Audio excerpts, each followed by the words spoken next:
हरियाणा के रोहतक जिले में शराब के ठेके पर हिमांशु भाऊ गैंग और सन्नी रिटोलिया गैंग के बीच में एक गैंग वॉर हुई। इस गैंग वॉर में की मौत हुई, एक अभी घायल है।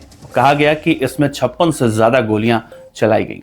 हिमांशु भाऊ और सन्नी रिटोली गैंग के बीच में जो गैंग की कहीं ना कहीं विवाद देखने को मिलती है, ये आज से करीब 5 साल पहले शुरू हुई थी और 5 साल पहले शुरू हुई गैंग वॉर अब 5 से ज्यादा लोगों की हत्याएं अब तक हो चुकी हैं इसमें।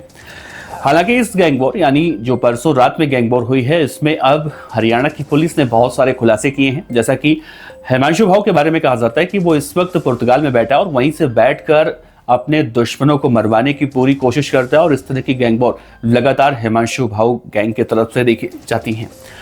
लेकिन अब इस केस में यानी सनी रिटोली के भाई को जिस तरह से मारने की कोशिश की गई या फिर दीपांशु की जिस तरह से मौत हुई, इस पूरे मामले में हिमांशु भाऊ ने जिस तकनीक का इस्तेमाल किया था, उस तकनीक के बारे में अब हरियाणा की पुलिस ने बड़ा खुलासा किया है और कहा गया है कि हिमांशु भाऊ ने इन बदमाशों के यानी अपने विरोधी गैंग के बदमाशों की गाड़ियों में जीपीएस ट्रैकर लगा रखा था ताकि ये बदमाश कहां कहां जाते हैं, कहां इनकी हत्या की जा सकती है या फिर बहुत सारे ऐसे पॉइंट्स हैं वो समझने की कोशिश इसमें पूरी की गई और इसकी पूरी रेकी की गई। ठीक वैसे ही जैसे लॉरेंस बिश्नोई ने साल 2022 में पंजाबी सिंगर सिद्धू मूसेवाला को मरवाने के लिए पूरा इंतजाम किया था, यानी कहां रेकी करनी है, लॉजिस्टिक सपोर्ट कैसे करना है और किस तरह से सिद्धू मूसेवाला की हत्या करनी है।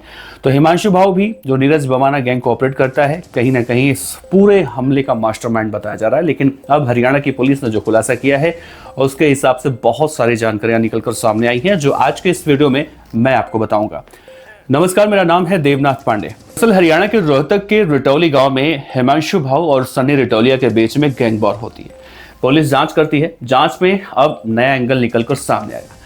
जो सूत्र बता रहे हैं उसके हिसाब से देखा जाए तो भाऊ गैंग पिछले 1 हफ्ते से सनी रिटोली की पूरी गैंग की रेकी करवा रहा था और इतना ही नहीं, एक फॉर्च्यूनर गाड़ी के अंदर जीपीएस ट्रैकर सिस्टम लगाया गया ताकि इन लोगों की रेकी बहुत आसानी से की जा सके और इन तक पहुंचने में आसानी हो। कहा गया कि हिमांशु भाऊ गैंग ने हरियाणा ही नहीं बल्कि यूपी के शूटर को भी इस वारदात में शामिल किया। इस वारदात को अंजाम देने के लिए जिस गाड़ी का इस्तेमाल किया गया था वो गाड़ी भी अपनी नहीं थी बल्कि उसे रेंट पर लिया गया। रोहतक की पुलिस की टीम बेरी से इस गाड़ी को अपनी कस्टडी में ले चुकी है। वहीं पुलिस की टीम अब गाड़ी के जीपीएस सिस्टम को चेक करने में लगी हुई है ताकि ये पता लगाया जा सके कि इस गाड़ी का इस्तेमाल वारदात को अंजाम देने से पहले कहां पर किया गया था। क्या इस गाड़ी को गैंग के लोगों ने अन्य किसी काम के लिए भी इस्तेमाल किया था? वहीं पुलिस शराब के ठेके के बाहर जो सीसीटीवी लगे हैं उनके फुटेज को भी अपने कब्जे में ले चुकी है और इसी के आधार पर बदमाशों की पहचान हो पाई है। ये तीनों बदमाश दादरी, जींद और उत्तर प्रदेश के रहने वाले हैं। सूत्रों की माने तो हिमांशु भाऊ गैंग ने इस वारदात को अंजाम देने के लिए उत्तर प्रदेश के एक बदमाश को शामिल किया ताकि वारदात को ठीक से अंजाम दिलवा जा सके। वहीं पुलिस की टीमें अब इस मामले में बदमाशों तक पहुंचने की कोशिश में लगी हुई हैं। इलाके के एसपी हैं सुरेंद्र भदौरिया। इन्होंने कहा है कि शराब के ठेके पर 40 से ज्यादा यानी 56 के आसपास फायरिंग हुई। रोहित के खिलाफ 12 केस दर्ज हैं। मरने वाला दीपांशु, इसके खिलाफ 1 केस दर्ज है। दीपांशु का झज्जर के सिविल अस्पताल में पोस्टमार्टम भी करवाया गया और जांच में यह साफ होने वाला है कि दीपांशु की मौत किस गैंग के बदमाशों की गोली लगने से हुई है। इस मामले में घायल है दीपक, उसके बयान पर 5 लोगों के खिलाफ केस भी दर्ज किया गया है। वहीं गैंगस्टर हिमांशु भाऊ को विदेश से गिरफ्तार करने के लिए अब प्रक्रिया शुरू हो चुकी है। एसटीएफ की एक टीम इस मामले में जांच कर रही है। वहीं रेड कॉर्नर नोटिस भी उसके खिलाफ जारी करवाया जा चुका है। पुलिस के जांच में सामने आया है कि रिटोली गांव में अंकित बाबा गैंग से संबंधित सन्नी रिटोलिया का एक शराब का ठेका है। वो शराब के ठेके पर एक कर्मचारी अनिल के साथ बैठा हुआ था। ठेके पर माल उतरवाने के लिए गाड़ी आई हुई थी। सनी का दोस्त जो रोहतक के सुडाना गांव का रहने वाला है, वो बाहर फॉर्च्यूनर कार में बैठा हुआ था। इस दौरान एक कार आती है और कार में सवार होकर बदमाश आते हैं और ताबड़तोड़ फायरिंग करना शुरू करते हैं। इस दौरान दोनों ओर से फायरिंग हुई। दीपक गाड़ी के शीशे जो उसके थे वो टूट गए। उसके कंधे और पेट के साइड में गोलियां लगी। इस दौरान सन्नी रिटोलिया मौके से फरार हो गया। फायरिंग के दौरान हिमांशु भाऊ गैंग का बदमाश झज्जर जिले का रहने वाला दीपांशु और असौदा का रहने वाला रोहित, इन्हें भी गोलियां लगती हैं। पुलिस इसके बाद सनी के घायल दोस्त के बयान लिए और वारदात में शामिल हिमांशु भाऊ के बदमाश दीपांशु की मौत होने की खबर आई। उसके खिलाफ एक और रोहित के खिलाफ 11 आपराधिक मामले दर्ज हैं। हिमांशु भाऊ और अंकित बाबा गैंग में देखा जाए तो जैसा मैंने जिक्र किया, 5 सालों से गैंग वॉर शुरू हो चुका है और चल रहा है। दोनों गैंगस्टर एक ही गांव के हैं। इस रंजिश के चलते दोनों गैंग की तरफ से अब तक कई हत्याएं हो चुकी हैं। रिटौली में शराब ठेके पर जिस तरह से फायरिंग हुई, ये भी उसी का नतीजा है। सभी बदमाशों का पुराना आपराधिक इतिहास भी बताया जा रहा है और इस मामले में कहीं ना कहीं पुलिस की टीम अब इन बदमाशों को रोकने के लिए, फिर जिस तरह से हरियाणा के रोहतक में हिमांशु भाऊ गैंग और सनी रिटौलिया गैंग के बीच में इस तरह की गैंग वॉर गाहे बेगाहे देखने को मिलती है, उसे रोकने की कोशिश की प्रक्रिया शुरू हो चुकी है।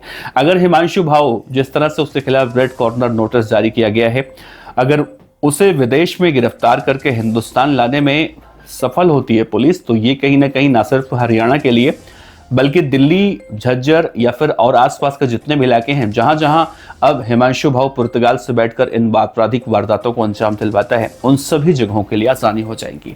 लेकिन एक और इस पूरे मामले में जानकारी निकलकर सामने आ रही है। दिल्ली के तिहाड़ जेल में बंद गैंगस्टर नीरज भवाना, जिसका एक सोशल मीडिया पर एक पोस्ट अब से कुछ महीने पहले, या कहें कि 2024 के जुलाई के महीने में निकलकर सामने आया था, जिसमें नीरज भवाना ने साफ तौर से कहा था हिमांशु भाऊ गैंग से उसका कोई भी लेना देना नहीं है।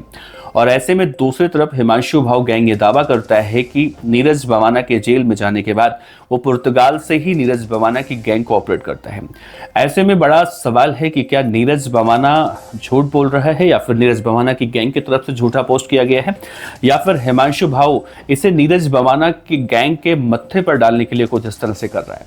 बहरहाल इस पूरे मामले में देखा जाए, अब तक बहुत ऐसे गैंगस्टर हैं जिनकी हाल फिलहाल में गिरफ्तारियां हुई हैं विदेश में और उन्हें भारत प्रत्यर्पित करके लाया गया है, जिसमें अभी ताज़ा उदाहरण देखा जाए तो लॉरेंस बिश्नोई का छोटा भाई अनमोल बिश्नोई है और उसके हिंदुस्तान लाए जाने के बाद अब गैंग की रीढ़ की हड्डी टूट चुकी है। तो ठीक वैसे ही हिमांशु भाऊ गैंग के साथ भी देखने को मिल सकता है। बहरहाल वो बहुत लंबा इंतजार है उसके लिए और पुलिस जैसा देखा जाए पिछले 2 से 3 सालों से रेड कॉर्नर नोटिस जारी करने की प्रक्रिया को फॉलो कर रही है, लेकिन अभी तक हिमांशु भाऊ किस देश में छिपा हुआ है, कभी पुर्तगाल तो कभी अजरबैजान तो कभी कनाडा, अलग अलग देशों के बारे में जानकारियां निकलकर सामने आती हैं। पुलिस के पास अभी उसकी एग्जैक्ट लोकेशन तक नहीं है। ऐसे में हिमांशु भाऊ की गिरफ्तारी और उसे फिर प्रत्यर्पित करना कहीं ना कहीं ये टेढ़ी खीर पुलिस के लिए अभी साबित होती दिखाई दे रही है। आप हिमांशु भाऊ गैंग और सनी रिटौलिया गैंग के बीच में जो गैंग वॉर की स्थिति अभी देखने को मिल रही है, इसके बारे में अगर कुछ भी जानते हैं तो नीचे कमेंट बॉक्स में बता सकते हैं। आप अपने विचार रख सकते हैं और अगर इस पूरे खबर में, इस पूरे वीडियो में अगर मैंने कोई बातें अलग से कहीं या आपको लगता है कि मैंने कुछ अलग से कहा, तो आप हमें सुझाव भी दे सकते हैं। आपका बहुत बहुत शुक्रिया। नमस्कार।